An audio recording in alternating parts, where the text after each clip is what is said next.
Hey guys, tonight we begin our journey with a soft breeze rustling through the trees. High on a hill where an old painter lives alone, surrounded by canvases that glow like dreams waiting to be remembered. His studio isn't much, a cottage stitched together by time and the occasional creak in the floorboards, but there's magic in the air. The kind that clings to forgotten places. You wouldn't find this place on a map. In fact, most who try to hike up this hill turn back halfway, unsure if they're on the right path. It's steep, and the forest doesn't give directions easily. But somehow, you made it, or maybe you were meant to.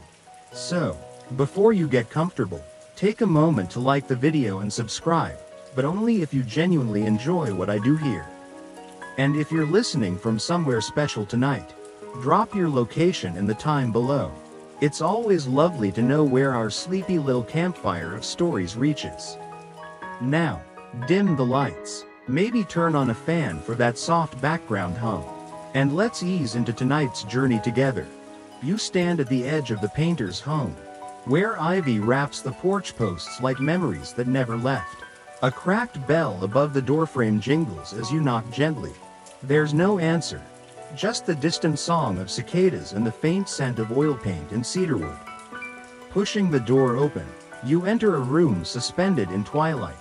The walls are covered in paintings of sunsets. Not two alike. Each one holds its own mood. One weeps in burnt oranges. Another smiles in lavender and honeyed gold. It feels like stepping into a museum curated by the sky itself. In the far corner, a man with silver hair tied into a loose bun leans over a canvas. His hand is steady, but his gaze floats somewhere far away, like he's painting a place he once visited in a dream. He doesn't speak when he notices you. He just gestures to a worn-out armchair beside the fire. You sit. There's no need for introductions. Only the hush that forms between two souls who both know what it's like to be quiet on the inside. He picks up a brush, dips it into a muddy mixture of rust and soft rose, and whispers, almost to himself, "This one's a gentle goodbye." You watch the bristles glide across the canvas, and the stroke leaves behind more than color. It leaves warmth, like the tail end of sunlight hugging a hill before vanishing. Outside, the sun droops just above the treetops, as if waiting to be painted. He pauses. Brushes hovering in midair. Sunsets, he says, barely audible. They're not endings, just colors changing their mind. And maybe that's true. Maybe nothing ever really ends, it just learns to look different. Maybe even the heart knows how to fade in soft, forgiving hues. You sit quietly, letting the moment stretch like watercolor across a page. There's something meditative about it. You don't feel rushed. Time doesn't seem to press against your skin the way it usually does. In a corner, a small black cat yawns and stretches, then hops onto the windowsill, tail flicking as if brushing away the day's last thoughts. There's an easel near the fire, bare and unbothered.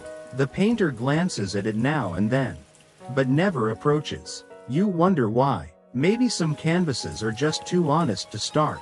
Or maybe they're meant to wait for the right story to unfold. He turns back to his sunset in progress and says, "Most folks paint what they see. I try to paint what I miss." It hits you, gently but deeply, like a feather brushing the center of your chest. What have you been missing? Not just in the world, but in yourself? The painter nods, as if hearing the question in your silence. Sometimes, what you miss is what makes you whole again. You stay there as the sun finally dips below the trees. No words, just the faint tapping of brush against wood, the occasional sigh from the old man, and the sense that you've entered a space between heartbeats. Some say places like this don't really exist, that they're metaphors dressed as memories. But maybe, just maybe, they're real if you need them enough. And maybe tonight, you did. The fire crackles softly. The old painter rests his brush in a jar, capped with dry paint from decades of dreams. He looks at you and smiles, not the kind that seeks approval, but the kind that understands. As night leans in, stars begin to emerge behind the foggy window panes like forgotten wishes. The paintings seem to glow in the dim light, like stories you haven't heard yet, but already believe. You lean back, exhaling the kind of breath you didn't realize you were holding. The room, the hill, the painter. It all feels like a lullaby no one sings anymore, but still lingers in the bones. And just as your eyes begin to flutter, the old man murmurs. Fear doesn't leave all at once. It fades, like the light. You smile, not because it makes sense, but because somehow, it does. The morning light hums like a gentle tune as it slides through the gauzy curtains, brushing across your face with all the softness of a whisper. You wake slowly, not startled, not urgent, just quietly aware that the world has turned once more. And you're still in that space on the hill where stories breathe in color. The old painter is already awake, of course. You hear the shuffle of his slippers across the wooden floor, the clink of a spoon against a chipped mug, and the long sigh of someone used to the company of silence. You rise and wander into the heart of the studio again. The smell of turpentine and toast greets you like an old friend. And there, in the same quiet corner you noticed yesterday, are the unopened canvases, dozens of them stacked neatly, untouched, still wrapped in thin brown paper, each one tied with a piece of twine. You walk over, drawn to them like leaves toward sunlight.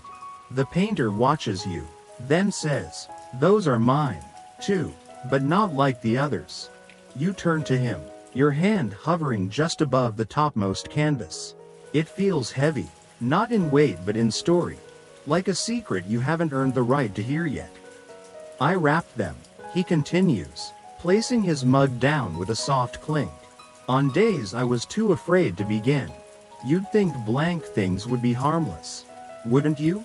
But sometimes, nothing is scarier than something waiting to become."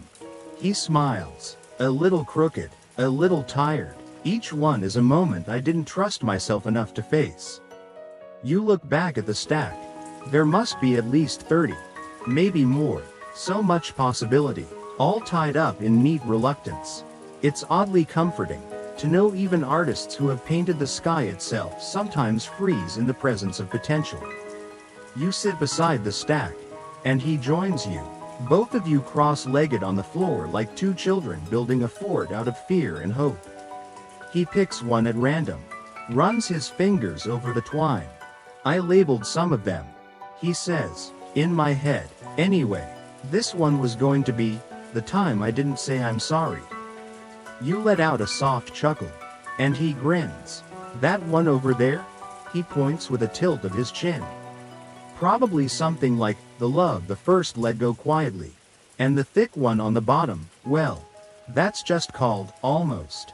His voice is light, but his eyes aren't. They shimmer like glass that's held back too much rain. You don't unwrap any of them. Somehow, it feels right to let them stay as they are. Dreams still deciding if they're ready to be born. But there's a lesson tucked in that silence, isn't there? That not everything needs to be finished, or even started. Some fears just want to be acknowledged, not conquered. Some canvases exist to remind you that you're human, and that's more than enough. He leans back, eyes closed. You ever hold back just because you were afraid it wouldn't come out perfect? You nod before realizing you've done it more times than you can count.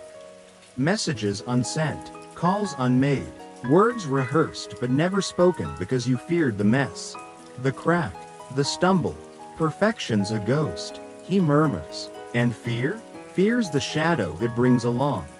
The cat returns, tail flicking with casual indifference, and curls itself on one of the unopened canvases as if to say, "Even this is worthy of warmth." You both laugh, quiet, low, and from somewhere deep in the chest. Later, he stands and stretches, bones crackling like old floorboards. "You know what I realized after all these years?" he says, walking toward the window. "Even the paintings I was afraid to begin ended up in my mind anyway. They haunted me. They lived there, half-formed, like songs you hum but never finish. He places a hand on the window pane, watching the wind move the trees. I think sometimes the bravest thing we can do is start, even if the middle makes no sense, and the ending scares us. Outside, the world spins on, completely unaware of your quiet revelations. Birds flit from branch to branch. A squirrel darts along the fence. The sunlight bathes the grass in gold, and you wonder if maybe today is a canvas too, waiting for some imperfection to bring it to life. The painter turns to you, suddenly mischievous. Tell you what, pick one. You hesitate. I won't make you unwrap it, he says. Just pick one to carry with you. It can stay closed forever if you like. But now, it'll be yours. You reach for a medium-sized one near the center of the stack. It's tied a little tighter than the others. As your fingers wrap around it, something flickers in your chest, like a long-lost emotion blinking awake. I used to think those were reminders of failure, he says. Now I think they're bookmarks. Maybe one day, you'll finish the story. You don't answer. You just hug it close, like a quiet pact between fear and possibility. Some say unopened things carry regret, but maybe they carry readiness waiting for the right moment. And maybe this is yours. The third evening comes cloaked in gold.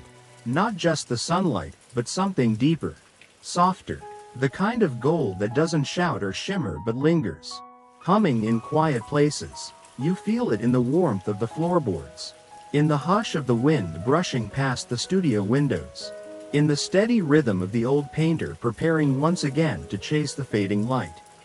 Sunset number 73, he says with a quiet chuckle, holding a small wooden plaque in his hand. He scribbles the number down with a piece of charcoal, then sets it at the foot of a fresh canvas already placed on the center easel. You blink. 73? He catches your expression and shrugs. Started numbering them after I turned 70.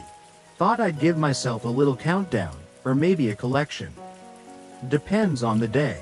Outside, the sun has begun its slow descent, inching toward the tops of the trees like a performer reluctantly leaving the stage. The sky is already melting into a blur of apricot and lavender. You sit again in your now familiar chair by the hearth. The wrapped canvas from yesterday rests beside you, untouched but strangely comforting, a silent companion. Tonight, the painter works with more motion in his arms, more life in his shoulders. It's like he's dancing with the canvas, moving in rhythm with the sun as it breathes out its last rays. He doesn't try to capture every detail, not the individual leaves or clouds, not the precise gradient of color. Instead, he paints the mood of the evening, the feeling behind the light, the hush of endings that don't feel final. He mixes peach with a whisper of gray and says, "This one's about surrender, not the losing kind, the freeing kind." You watch as he adds a streak of rose across the center, then blots it gently with cloth. You know, he murmurs, some people try to hold on to every single moment. They grip it so tightly, trying to memorize every hue, every sound, but sometimes the real beauty is in letting it pass through you. It's like catching wind with your hands, pointless, but still worth trying, if only to feel the motion. Most of the sunsets I painted, he continues, I forgot the next day, but they left something in me, like a soft echo. That's all I ever wanted to keep. A crow calls outside, somewhere nearby. A kettle whistles. The cat slinks along the baseboard, tail raised like a quiet flag of approval. He dips a brush into a deep plum color and smiles. Fear hates softness. You know, hates it. It wants sharp edges and black and white choices. But sunsets? They laugh in gradients. They remind fear it's not the boss. You laugh gently, not expecting it, but it feels good. He steps back to study the canvas, then glances at you. What do you see? You lean forward, tilting your head. The painting doesn't look like any specific place. It's more of a memory you haven't had yet, a horizon you'd like to return to, even though you've never been there. I see, a kind of peace. You whisper, Not loud peace. Just the kind that doesn't need to explain itself. He smiles wide. Exactly. There's silence for a long moment. The kind of silence that cradles, not crushes. Then he says something soft, like a side note to the air. The thing about fear is, it likes to show up when the light changes. You nod slowly, letting the truth of that settle in your ribs. What if fear isn't a wall, but a doorway asking you to pay attention before stepping through? Some say it's a warning, but maybe, just maybe, it's an invitation to look more closely. Not back away. He sits on the stool beside the easel now, wiping his hands on a cloth speckled with decades of color. You know why I keep painting? He asks, looking out the window. Because every time the sun sets, I get to prove to myself I stayed. I didn't run. I watched it fade, and I made something from the fade. The light outside is almost gone now. Just a final kiss of gold on the treetops. He picks up the wooden plaque again, scratches a little checkmark next to the number 73, and leans it against the finished canvas. You stare at it for a long time. There's something both full and unfinished about it, like the ending of a song that leaves space for another breath. He turns to you, voice barely more than a whisper. Tomorrow, maybe we paint your first one. You blink, startled. I'm not a painter. Neither was I, he says with a grin. Until I needed to be. You glance down at your wrapped canvas again. The one you chose yesterday. It hasn't moved, but it feels different now. Less like an unopened question. More like a patient friend. The fire crackles in the hearth, casting shadows that move slowly across the walls. The sky outside has gone navy blue, and the stars begin blinking into view like shy souls testing the night. And as you sit in the quiet, with sunset number 73 drying just a few feet away, something inside you softens. Maybe sunsets don't cure fear, but they remind you it doesn't have to win. The next morning feels like memory wrapped in linen, soft, pale, and already slipping away before you fully grasp it. You wake to birdsong and the scent of something floral wafting through an open window. Lavender, maybe, or some blend the old painter keeps in a jar somewhere. He's not in the main room when you step in, but his presence lingers. A kettle hums gently on the stove, and a clean palette sits waiting beside a fresh canvas. Not for him, for you. You stare at the canvas for a moment, heart quickening. It's blank, of course, but not empty. There's something about it that feels aware, like it's listening, waiting, wondering whether you'll actually pick up the brush. The old painter appears behind you, as silently as fog rolling over a field. He carries a small wooden box, weathered, paint-stained, and secured with a leather strap. Colors, he says simply, placing the box beside you, but not the kind you're used to. You open it. Inside, there are tiny glass jars, each one filled with a strange mixture, not quite paint, not quite memory. They shimmer when you move them, like water that's remembered too much. He picks one up, unscrews the lid, and holds it to the light.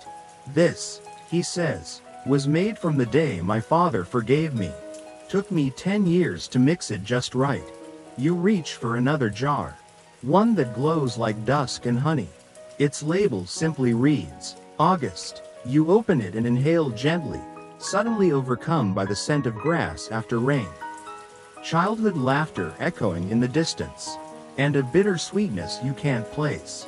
They're emotions, he says, memories, distilled. I learned to paint with them because color alone wasn't enough. You're quiet for a while, touching each jar gently, like they might break if handled too quickly. Each one is a bottled storm, or a sunbeam, or something too personal to explain. You ever notice, he continues, sitting beside you, how we talk about emotions in color?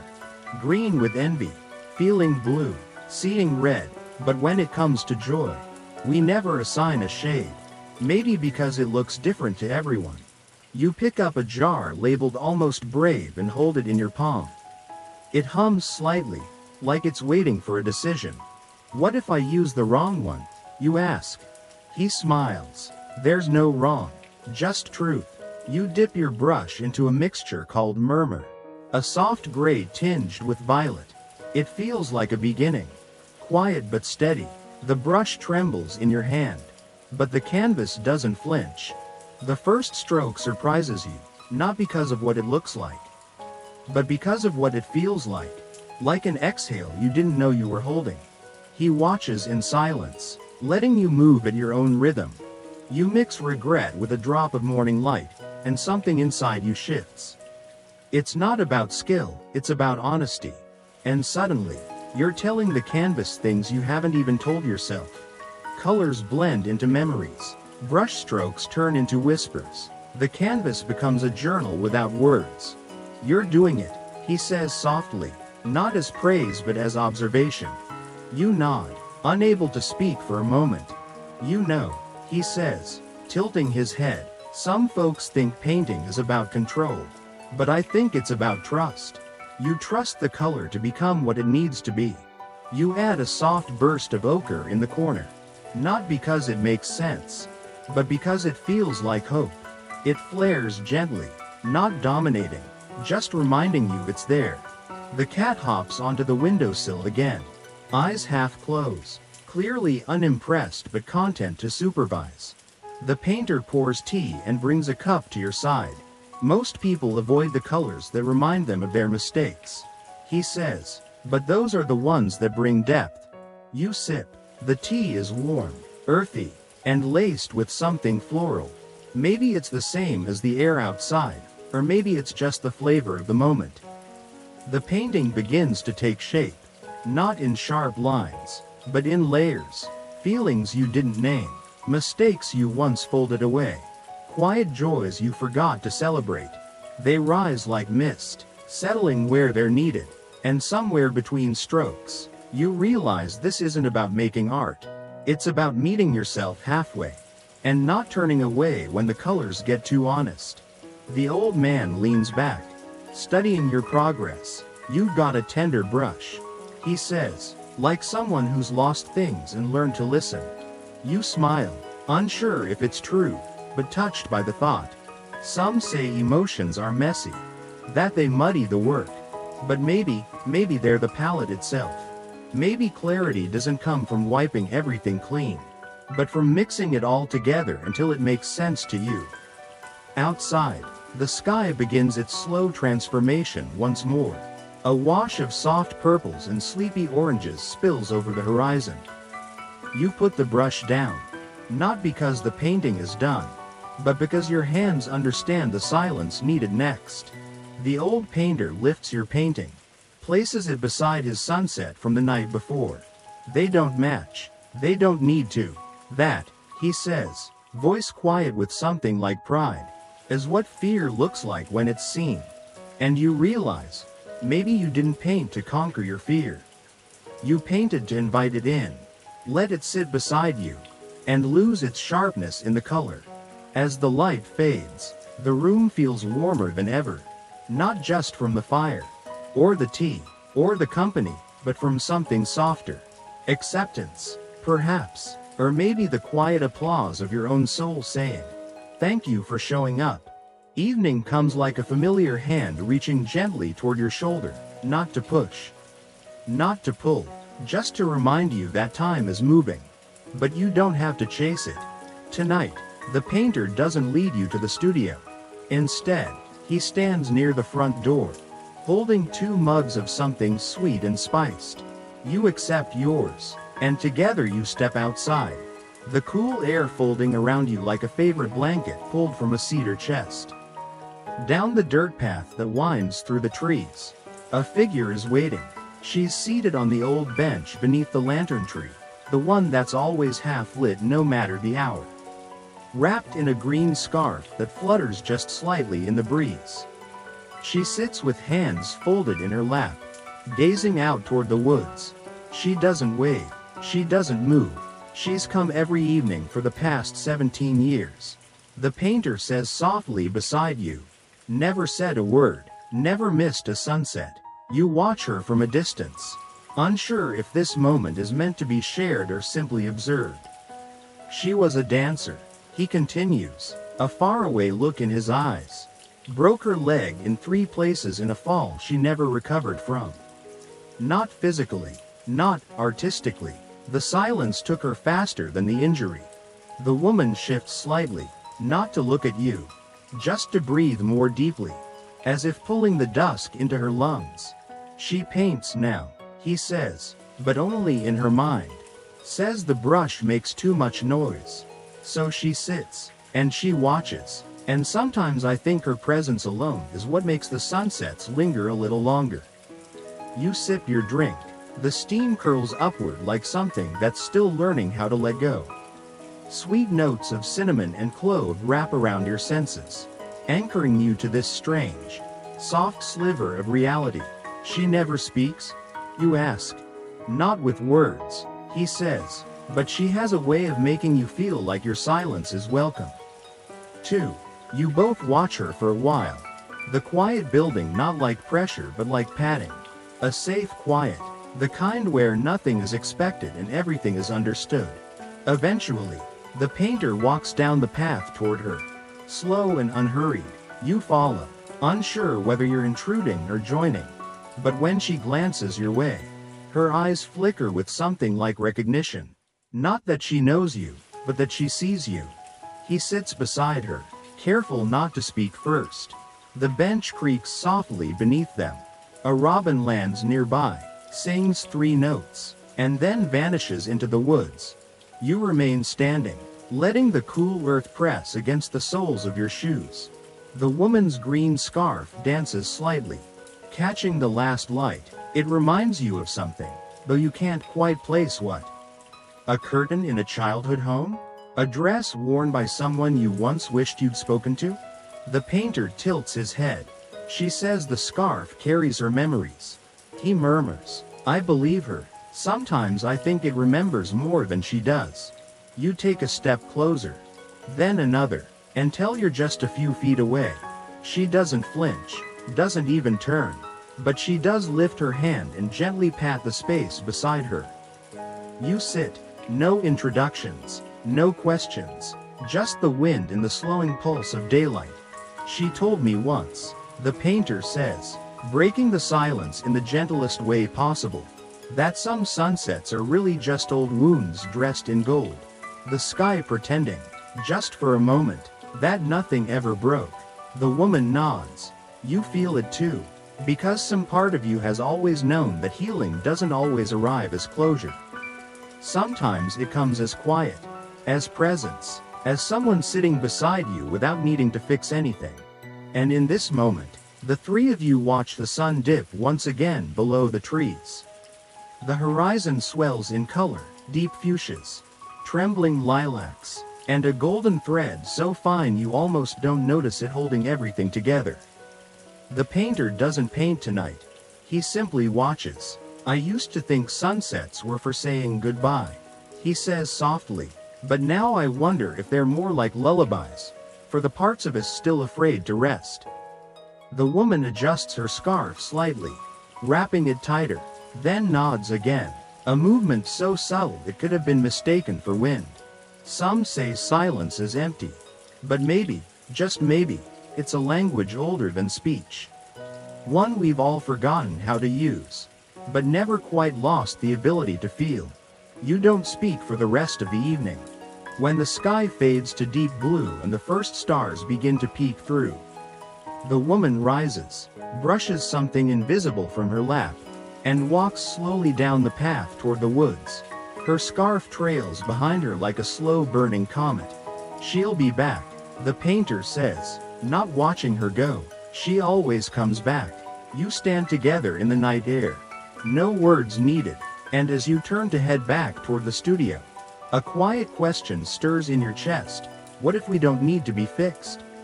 What if we only need to be witnessed? The thought follows you into sleep like a soft hand resting on your shoulder. It rains the next day. Not the kind of rain that hurries people along the sidewalk or ruins plans, but the kind that slows everything to a whisper. Fat drops fall steadily against the windows. tracing little rivers down the glass. The trees bow to the weight of it, and the earth seems to sigh in relief. Inside the studio, it's dim. The sky is a patchwork of gray and silver, and not even the cat stirs from its place near the warm hearth.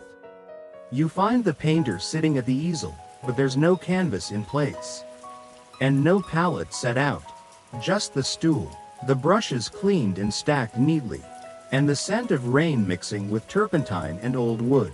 He looks up at you and smiles, but it's a tired one. Like someone who's misplaced the light he normally carries. No sunset tonight, he says. No light to chase. You glance out the window. He's right.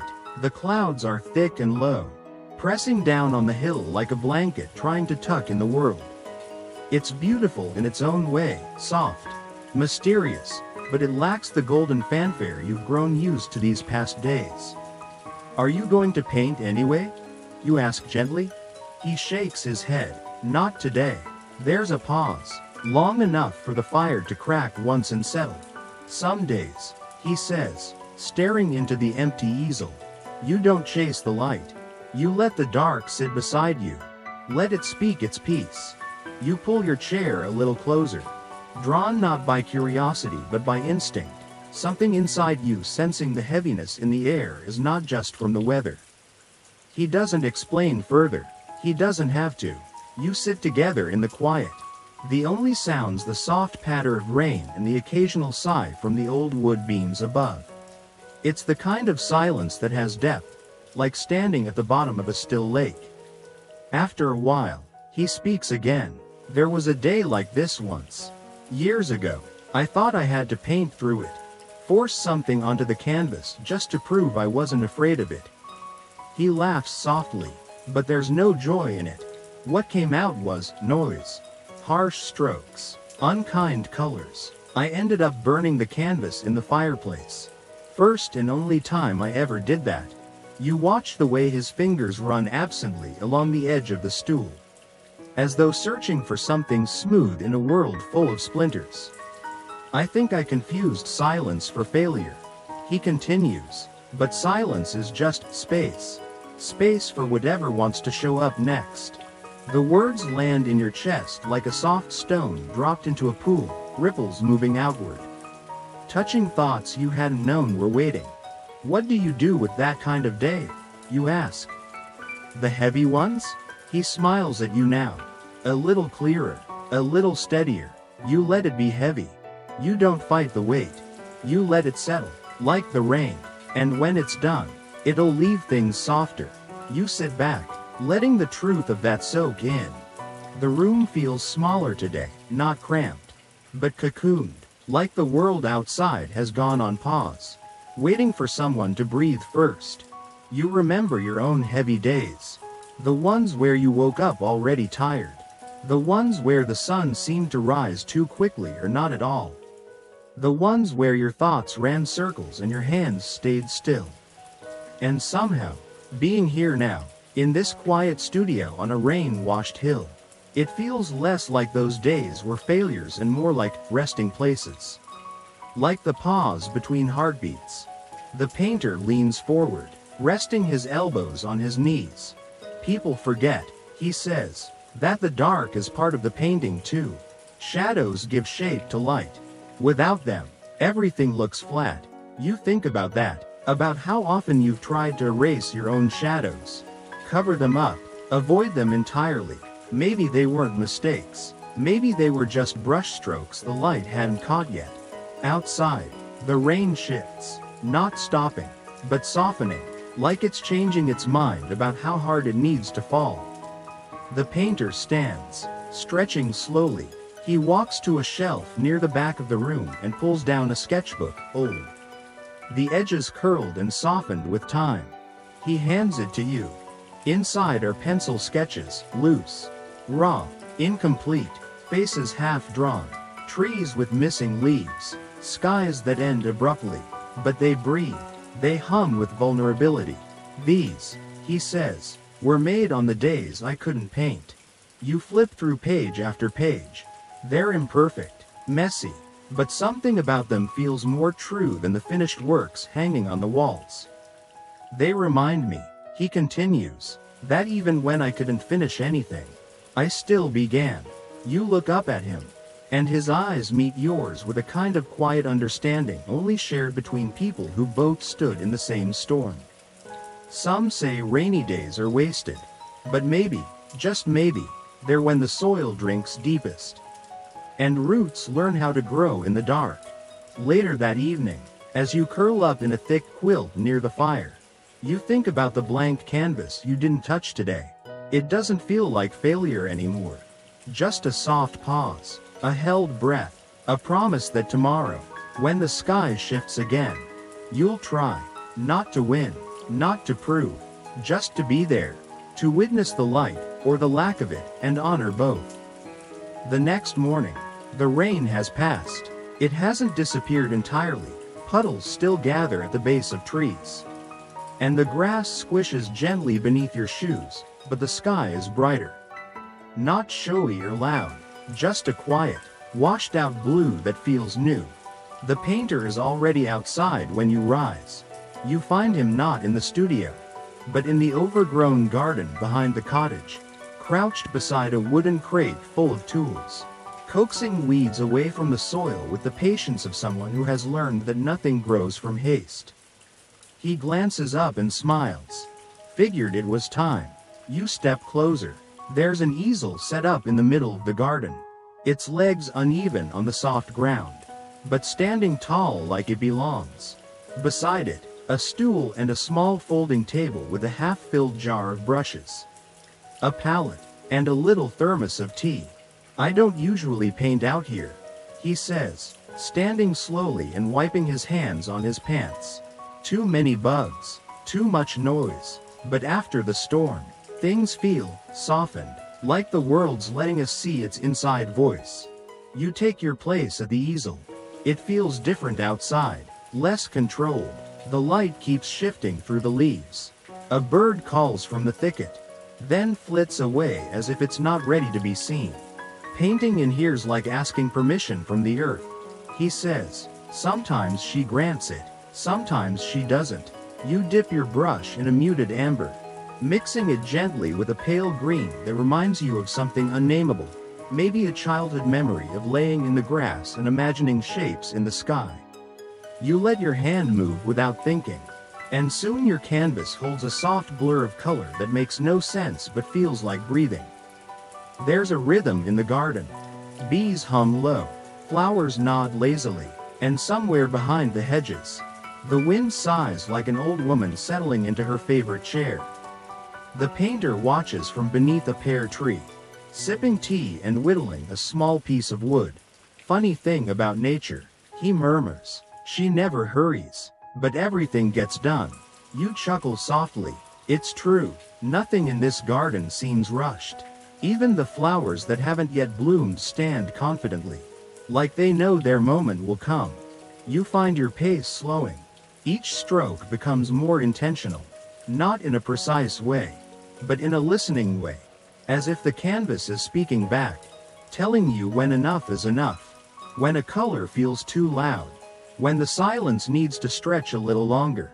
There's a kind of sacredness here, the painter says, now standing behind you, in the way things grow, even when no one's watching. You pause to look around. The trees stand like guardians, old and knowing. The sun filters through the branches in loose patterns, casting light and shadow across your work. The whole garden seems to exist just outside of time. Somewhere deep in the ivy, the cat reappears, chasing something unseen, its tail flicking like punctuation to a sentence no one else can read. I used to think growth came from doing, the painter says quietly, but I've learned it often comes from being. From letting yourself be still long enough to hear what the silence is trying to say. You nod, your hands still moving gently across the canvas. You aren't painting the garden itself, not the flowers, not the fence, not even the light. You're painting the feeling of being here, the in-between of rain and sun, the echo of something soft and sacred. It's not what you thought you'd paint, But it's exactly what needed to come out. Some say, he muses, sitting down again, that nature doesn't care about us. That she's indifferent, wild, unforgiving. He takes a long sip of tea. But maybe, just maybe, she's always been trying to show us how to live. How to rest, how to begin again without apology. You think about the unopened canvas still resting by your bedside. The one you chose earlier in the week. It's still there, still wrapped, still waiting. And yet, out here, in this living, breathing cathedral of green and birdsong, it feels less intimidating, like maybe it doesn't need to be solved. Maybe it just needs to be witnessed. The painter rises again, comes to your side, and looks at your canvas without comment. He doesn't praise or critique. He simply nods. This, he says, placing a gentle hand on your shoulder, is what it means to paint with the world, not just on top of it. The breeze shifts. A single orange leaf drifts down from the tallest tree, landing quietly on the edge of your canvas. You don't brush it away. Instead, you smile, because you realize it belongs there. As afternoon edges into evening, the light deepens, and the garden exhales. The painting isn't finished, but you don't feel rushed. Some things, you've learned, are meant to grow slow.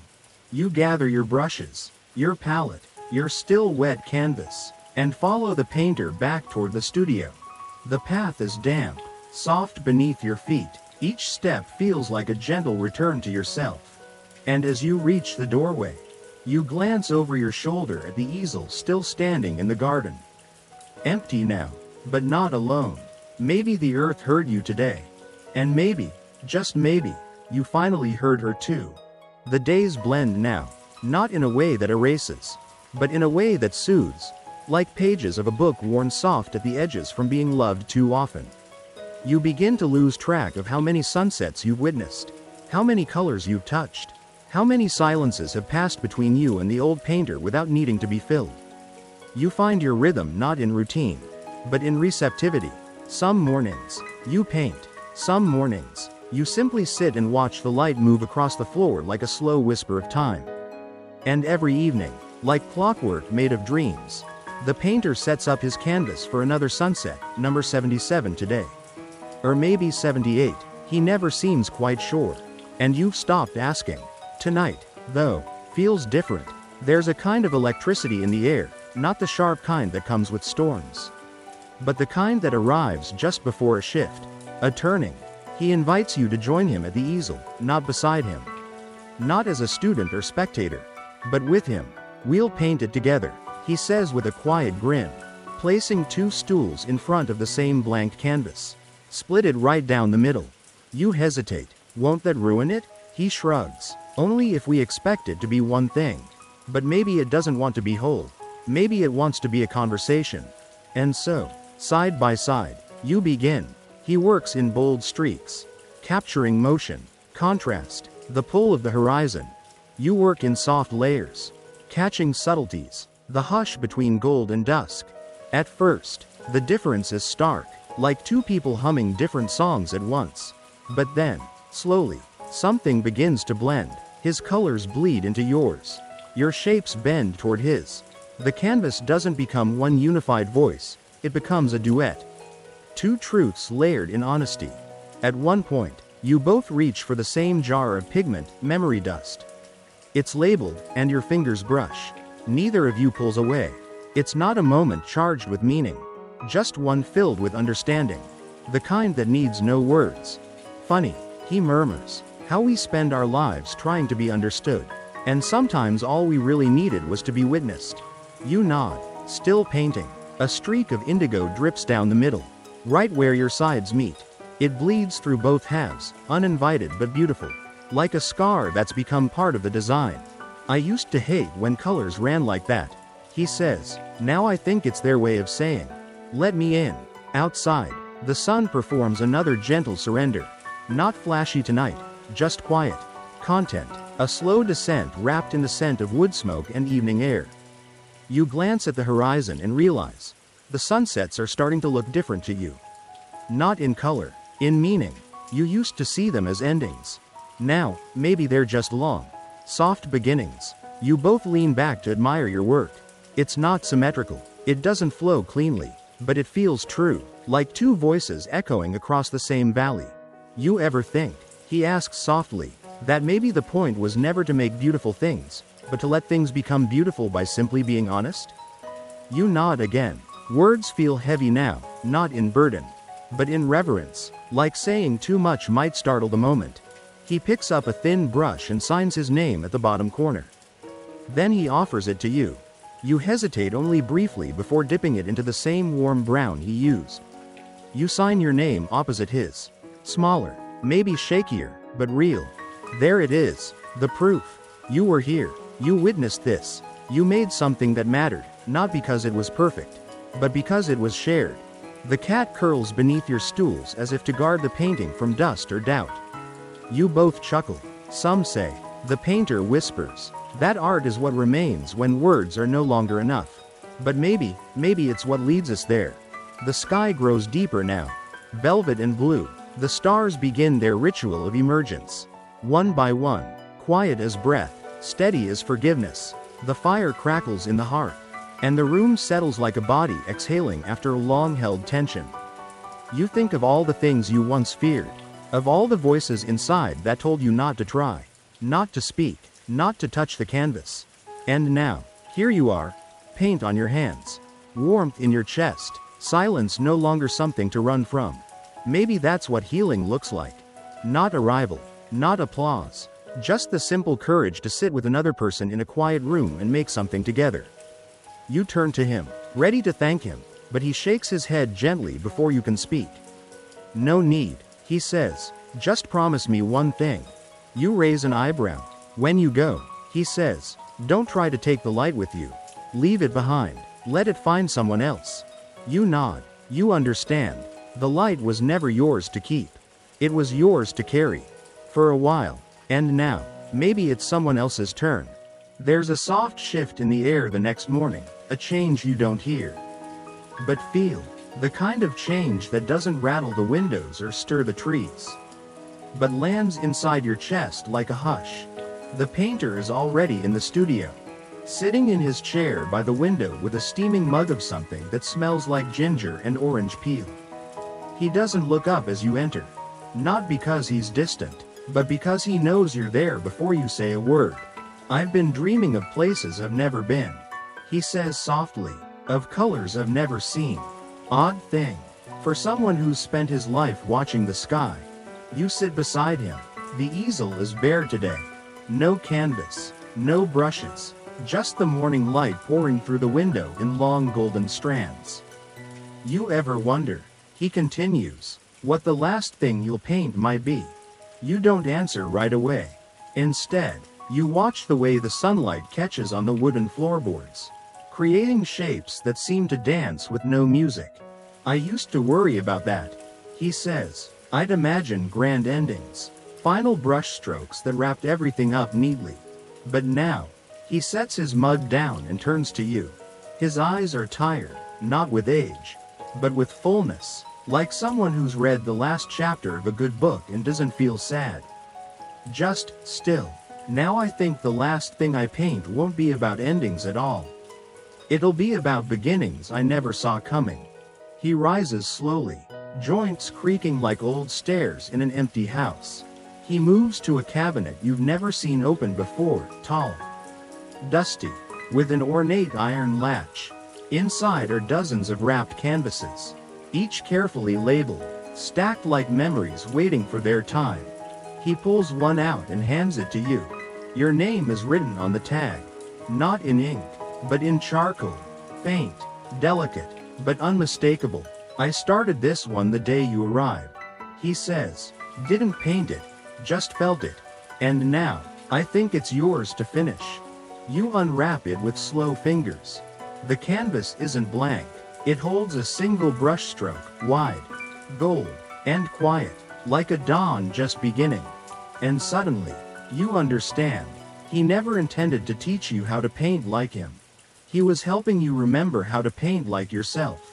You step to the easel and place the canvas upon it. The light catches the gold stroke and seems to pulse, alive.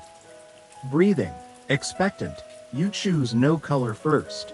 Instead, you stand in stillness, listening, feeling, the way he always did. He walks behind you, then past you, then further, toward the door. Where are you going? You ask, your voice barely louder than the hum of morning. Nowhere far. He smiles. Just a walk. You almost follow. But he stops in the doorway and looks back. Don't follow, he says gently. Not yet. Paint this one. Then we'll see. And with that, he steps out into the morning light, his form slowly blending into the brightness until he disappears from view. Like a shadow dissolving into sunrise. You turn back to the canvas. The single gold stroke now feels less like a beginning and more like a key. A threshold. You dip your brush into stillness. A soft silver lavender mix that seems to understand this moment more than you do. And you begin. The painting flows differently than the others. It doesn't mimic the sunsets. It doesn't echo the garden or the rain or the laughter shared over mismatched mugs. It simply becomes. With every brushstroke, you realize, this painting isn't about what you've learned. It's about what you've remembered. Remembered how silence feels kind when given permission. Remembered how fear becomes smaller when invited to stay a while. Remembered that beginnings don't need trumpets.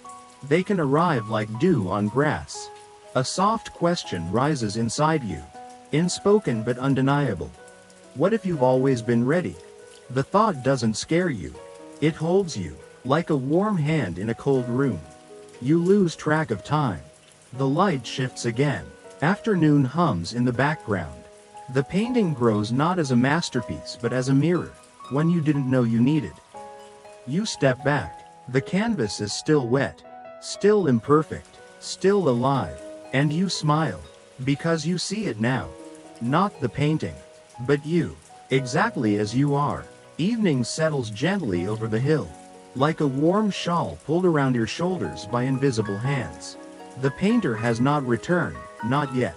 But you don't worry, not because you know where he is, but because you've finally accepted that some presences don't need to be seen to be felt.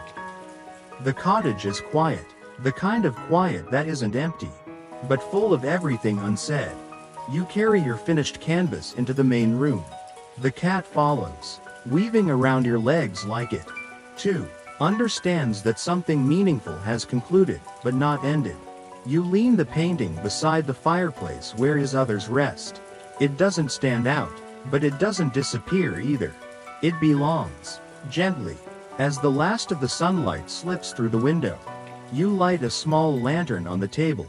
Its glow flickers on the walls, casting soft shadows that look like dancing memories. And you find yourself wondering, how many souls have passed through this place? Carrying their fears in and walking out lighter? You sit in the old chair by the window, the one he usually claimed, and pull the throw blanket across your lap. The cushions hold his shape, the room, his rhythm. You trace a finger along the windowsill where flecks of dried paint mark years of creation. They remain, even as canvases change, a quiet reminder that something doesn't need to be perfect to be real. Then, from the corner of the room, you notice a drawer slightly ajar in the old bureau. You hadn't opened it before. Something about today gives you permission. Inside are letters, dozens of them, bound with twine and stacked neatly. Most are unopened, some addressed in different handwriting. You pull one from the top. Its paper soft and worn like an old leaf. You unfold it. There are only 5 words. The light was always you. There's no signature, but it doesn't need one. You set the letter down, heart quietly unraveling. A part of you always wondered what he saw in you, why he offered you this space, this trust, this quiet unfolding. Now you know, because the truth is, he didn't see you as broken or lost. He saw you as someone carrying a light you hadn't learned how to recognize yet. And here, in this still cottage, beneath a sky that remembers every color you've ever loved, you finally see it, too. There's a soft knock on the door. When you open it, No one's there, only the fading light and a folded cloth resting on the porch rail. It's a painter's apron, his apron, washed, dried, folded with care. There's a brush tucked into the pocket, and a note beneath it that reads, "You're ready." No date, no instruction, just trust. You hold the apron for a moment, pressing it to your chest like a goodbye that doesn't ache, but sings. Later that night, you sit beneath the stars, a fresh canvas beside you, the brush in your hand. The air is cool, the wind gentle, and the world feels like it's breathing with you. You don't know where the old painter has gone, but you feel him. In the brushstroke you hesitate before making. In the silence you no longer fear. In the color you choose without second guessing. Some say endings must be marked, must be mourned, but maybe, just maybe, some are meant to open into something else. Something unnamed, something only you can paint. And as your brush touches the canvas once more, you realize, this isn't the end of the story. It's the beginning of yours. The stars begin their slow shimmer. A quiet applause for the day you just lived. The night doesn't ask you for anything, not your plans, your worries, or your answers. It simply arrives, steady and soft, wrapping you in the kind of peace that doesn't need explanation. You sit in stillness, your breath slower now, your body gently letting go. Each inhale draws in the memory of warm brushstrokes and open skies. Each exhale carries away doubt, fear, the weight of stories that no longer belong to you. Somewhere inside, a small part of you smiles. Not because everything makes sense now, but because it doesn't need to. The questions remain, but they no longer shout. They wait patiently beside you, like old friends who know the answers will come, not as thunder, but as morning light through a curtain. You've traveled through color and silence, through fear and laughter. You've met the quiet parts of yourself and offered them a seat at the table. You've learned that healing isn't a destination, it's a soft returning. And now, you rest. Let the stars keep watch. Let the wind carry your dreams gently. Let your heart settle into the truth that you are, and have always been, enough. Thank you for being here. Thank you for listening. Thank you for being willing to see what unfolds when you no longer run from your own light. Close your eyes now. The night is long, and kind, and the canvas of your dreams waits, patient and open, just for you.